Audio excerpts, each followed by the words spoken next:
So if we looked at the square root of, or sorry, the absolute value of x minus 4, math, number, oh, absolute value of x. And I also want to graph math, number, absolute value of x minus 4.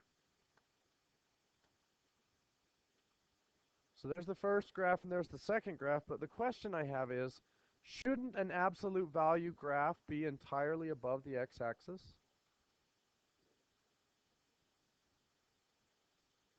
Right. So this part is all positive. Once you actually take the absolute value, it deletes all the negatives. And then the subtract 4 happens afterwards. So any number you plug in that's less than 4 is going to end up being a negative. So if I were to look at a chart of values, -3, -2, -1, 0, 1, 2, and 3, and the outputs would be 3, 2, 1, 0, 1, 2, and 3. So this is my x column and my f of x column. Well, when I do the the transformation, I just subtract 4 here, and you can see that all of these numbers are going to be negative. So absolute value graphs don't have to be above the x-axis, but if all of the numbers are inside the absolute value, then you're guaranteed that everything is 0 or bigger. Okay? Well, what if I don't want to translate up and down? What if I want to translate left or right? So how would I do that? If, if I had x squared, which would look like this, how could I take this x squared graph and move it to the right, say 4 units? But we added 4 to it, and it went up.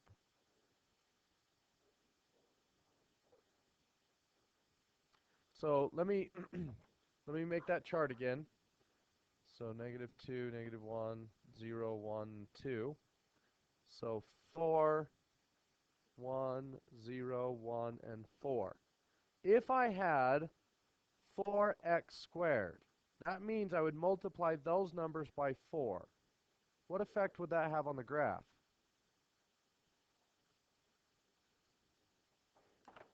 So there's the original. If I times all of the numbers by 4, it would make it really skinny.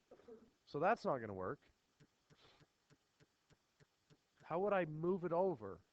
Because it still is just a regular x squared. I should just be able to drag it to the right. Well, what part of that chart do I want to change? I want to change the x values. So I have x values and I have f of x values. Let's only move it over 1. What do I need? Let me get rid of that blue one. What do I need to do here in order to move the graph to the right 1 unit? I need to add 1 to that -2.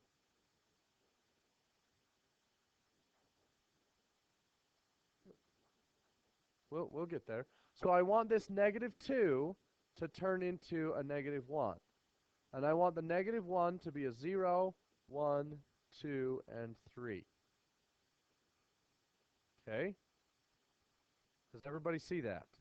I don't want the change to happen on the f of x column. I want the change to happen on the x column. Okay?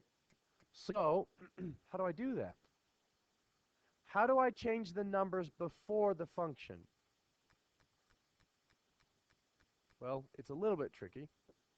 F of x equals x squared. If I did f of x plus 1, that means I plug in x, I take my x, I plug it into f, and when I get my answer, I add 1. But I want to do it before I plug it into f. So I'm actually going to do f of x plus 1. Well, I want you to try that. So how do you plug that in there? Well, instead of x, I'm going to use x plus 1 squared. Do you see that? X plus 1 squared. And these are two different, there's a difference between this and this. On the top one, you take your x, you plug it into the function, and then you add 1 to the right column. On the bottom one, you take your x and you add 1, and then you plug that number in. But it doesn't work like you think it does. So go ahead and graph x squared. So graph that, and then graph x plus 1 squared. So x squared, and then also graph parenthesis x plus 1.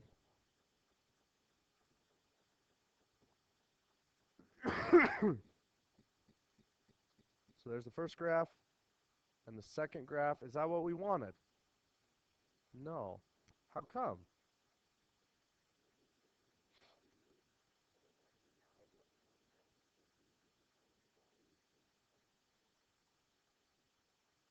Yes, I understood. Did anybody understand that? Well, and the pattern's easy to see. If you add to the x value, it's going to go left. If you subtract from the x value, it goes right. So if I go in here and I change that x plus 1 to an x minus 1, now we should move 1 unit to the right. Second, delete. But the question is, why is it backwards? In this column here, we decided that all we needed to do to move it to the right one is take a given x value and turn it into negative 1. But there was something you didn't catch there. We added 1 to it. So we wanted 1 to be 4 instead of negative 2 to be 4. Does anybody see the mistake we made? Which x did we begin with? In order to get this line, in order to get 4, which x do you start with? If I start with negative 2 and I add to it 1 and I get negative 1, what is negative 1 squared? It's not 4, right? So if I want to equal 4, what do I plug in to this function? Well, x minus 1 is what I wanted. No, what number do you plug in to get negative 2 so you can square it so you can get 4? Which one of these numbers do I start with? A negative 1. If you take negative 1 and you subtract 1 from it, then you get negative 2. And when you square negative 2, you get 4. So maybe you guys are a little confused. Let me go back a little bit. Whatever. Oh, jeez. Okay. So here's my function. That is the original parabola centered at 0, 0. I want to move that parabola from here. Well, I mean, it's out of place. Ew. I'm really having a bad go at this, aren't I? Okay. So I have my parabola there. Hold on a second. Okay. I have my parabola there, which is represented by this graph, right? But I want negative 1 to be attached to 4. So negative 2, 4 needs to become negative 1, 4. So everybody see that? I want to move that point 1 unit to the right. So it looks like if I add 1 here, it's going to work. But the trouble is, what number do I plug in so that I can turn it into a negative 2, so I can turn it into a 4? So the question is, how do you get from this column to this column so that you can get to that column? You subtract 1. So the x values always work opposite when you're translating. If you add to the x, it will move to the left, and if you subtract from the x, it will move to the right every time. So you could actually do a combination of the two. What if I had the absolute value of x plus 3 plus 4? Well, I don't even need to graph that on my calculator. What's going to happen to that? Well, plus 3 on the inside would go 3 to the left, and 4 on the outside would go up 4. And that's what it would look like. Okay? What about this? Or 2 absolute value of x. What is that going to do?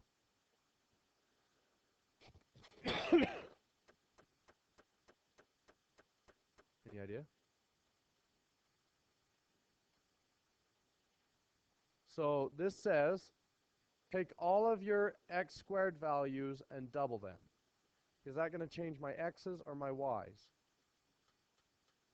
It's going to double my y values, which is going to make it twice as skinny. So if this was my original parabola, the second parabola would be twice as skinny. If you had x squared divided by 4, it would make it 4 times wider.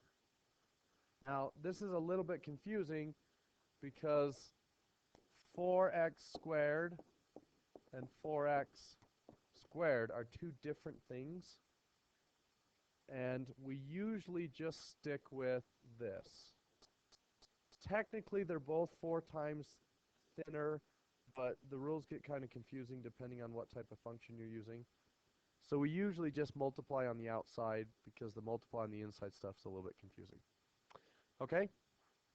What about this? Negative x squared. What is that going to look like?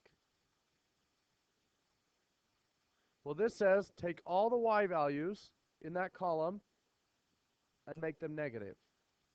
So if my original graph looked like this, if I took all of these y values and made them negative, what will happen to the graph? It's going to look like that. If you want it to reflect on the x, you put a negative on the outside. What about this? What is that going to do? This says, so let's look at this graph. So I have a table of values, a bunch of x values and a bunch of y values. If I say negative x squared, what is that going to do?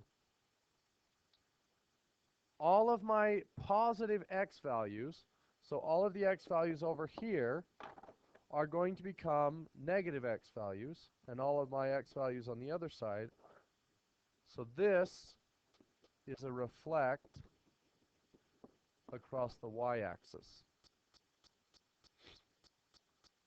So if it's negative inside, it changes the x values. It rotates the x values, which is a reflection about the y. If it's a negative on the outside, it rotates the y values, which is a reflection about the x-axis. Can you do both? You could. You could certainly have negative, parenthesis, negative x squared. But sometimes when you do this, nothing happens. So that's the graph of x squared. What's the graph of the square of negative x going to look like?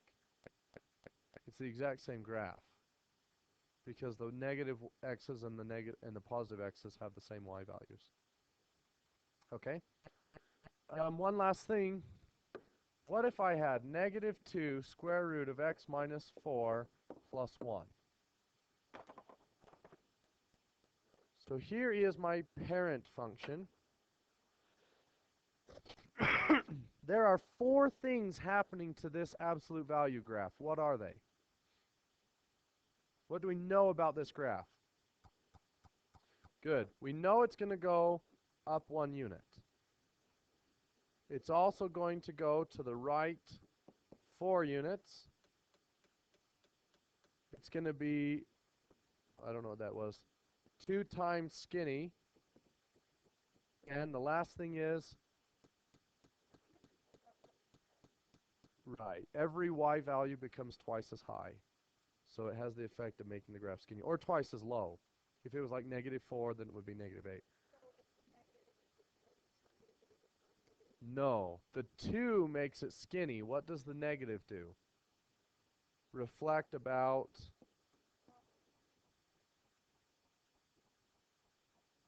so it's going to have a reflect on the x-axis. Okay.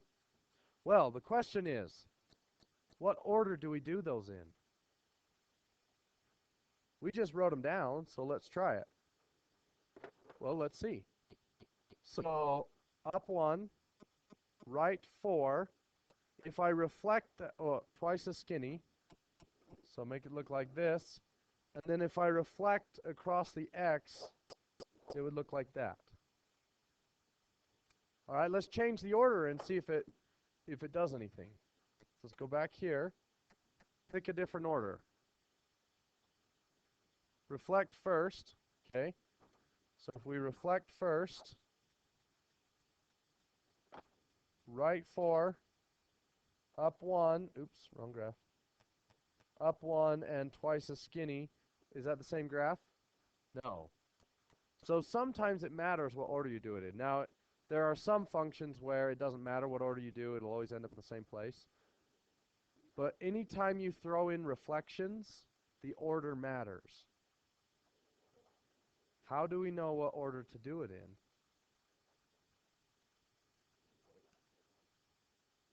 That's a good idea. Read left to right. And we are going to follow order of operations. The trick is, where do we start? Well, it's easy. It's really easy. That is not what I intended to do. Okay. So, if I were to plug in 1 for my x, what's the first thing that happens to x? Which means, so the first thing that happens to x is right 4. So if I plug my x in there, that is step 1. And then the function is absolute value. So that those absolute value marks determine the shape of the graph. It could be an x squared, it could be an x to the third, whatever. So these marks here just determine that it's one of those V graphs. Okay? So once I do that, what's the next thing that happens? Timesing by 2. So this is step 2. So the skinny portion is the next step. And then what? The negative is reflect. And then the up 1. So let's try that. So we take the original graph, right 4. Then we make it skinny. Then we reflect it. And then we bring it down 1. So the original order we did it in, even though it was the wrong order, gave us the correct graph. Well, what if you forget? Just plug in your calculator. Your calculator knows. So let's check it. So -2 math, absolute value of x minus 4, and then add 1 to the outside. And I should get the graph at 4, -1. Oops.